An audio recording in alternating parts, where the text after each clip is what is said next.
Hello everyone and welcome to the science classes. So today we will discuss about the electric field. So we firstly discuss its definition. So what is electric field? Electric field means that space around a charge or a group of charges within which a test charge experience a force of electric origin.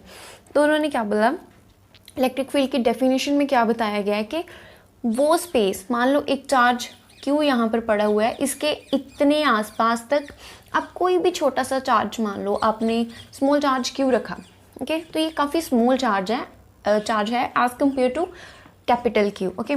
तो यहाँ पर इस origin के अंदर अंदर अगर ये test charge होगा तो इसको हम लोग क्या बोलेंगे, टेस्ट चार्ज बोलेंगे इस क्यू को, ओके।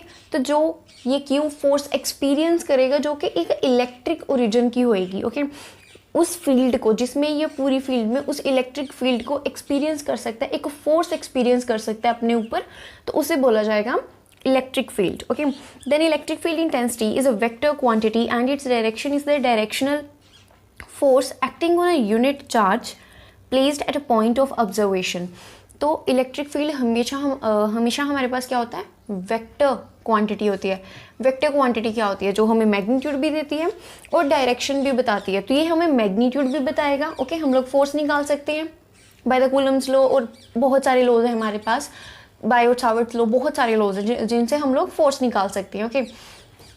देन उसके बाद क्या, इसकी डायरेक्शन भी दी हुई है हमें कि वो इस चार्ज पर किस डायरेक्शन में काम करेगा, वो भी हमें पता चल जाती है। तो वो क्या बता रहा है, हमें डायरेक्शन बता रहा है और उसके साथ मैग्नीट्यूड बता रहा है। तो ये क्या होगी, ये एक वेक्टर क्वांटिटी होगी। बहुत सारी वेक्टर्स क्वांटिटीज़ होती है हमारे पास, जैसे इलेक्ट्रिक फील्ड हो गया, मैग्नेटिक फील्ड हो गया, ग्रेविटेशनल फील्ड हो गया, और flow of a liquid is also vector field, okay. तो जब कोई लिक्विड है वो फ्लो कर रहा है, ओके, पानी, मान लो पानी जब बह रहा होता है तो आपको डायरेक्शन भी पता चल रही है और उसका मैग्नीट्यूड भी आप मेजर कर सकते हो, okay. Then electric field is conserved. So what is the conservation of electric field? Or then a field is said to be conservative if the work done within the field is independent of the path and the net work done over a closed path is zero. तो उन्होंने क्या बोला, मान लो ये कुछ field है, इसमें कुछ काम करा जाना है और वो एक क्लोज्ड पाथ में काम किया जा रहा है, okay.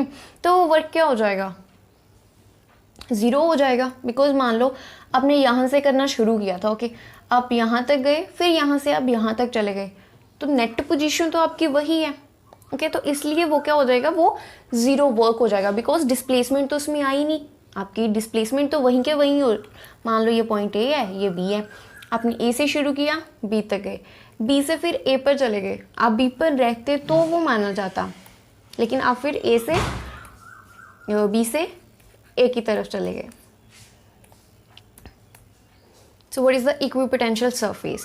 It is a dead surface at every point of which the electric potential is same. कोई भी surface ले लो, मोस्टली सर्कुलर सर्फेसेज जो होती हैं वो हमेशा इक्विपोटेंशियल सर्फेसेज होती हैं। उनमें जो भी आपको इलेक्ट्रिक पोटेंशियल मिलेगा उसकी वैल्यू सेम मिलेगी through out the surface, okay. The spherical surface with a charge at its centre is a equipotential surface. तो कोई भी स्फेरिकल आपने सरफेस ली, उसके सेंटर पर चार्ज रखा हुआ है, तो वो हमें उसका इलेक्ट्रिक पोटेंशियल क्या होएगा, वो सेम होएगा। The electric potential is measured in volt. Electric potential को हमेशा वोल्ट में मेजर करा जाता है। Then we have the point charge. So what is the point charge? Point charge वो वाले चार्जेस होते हैं जिनके बीच में डिस्टेंस बहुत ज़्यादा होता है। एक चार्ज ये पड़ा हुआ है, एक ये, इनके बीच तो चलो डिस्टेंस थोड़ा कम है। ये मान लो यहाँ पर है, बिल्कुल यहाँ पर, हाँ, और दूसरा यहाँ पर, ये बहुत छोटे हैं as compare to the distance, इनको बोला जाता है point charge, okay. So that's all for today. हम लोगों ने देखा इलेक्ट्रिक फील्ड क्या होती है, इक्विपोटेंशियल सरफेस क्या होता है, पॉइंट चार्जेस कौन से होते हैं। So thank you, like and share the video and subscribe the channel.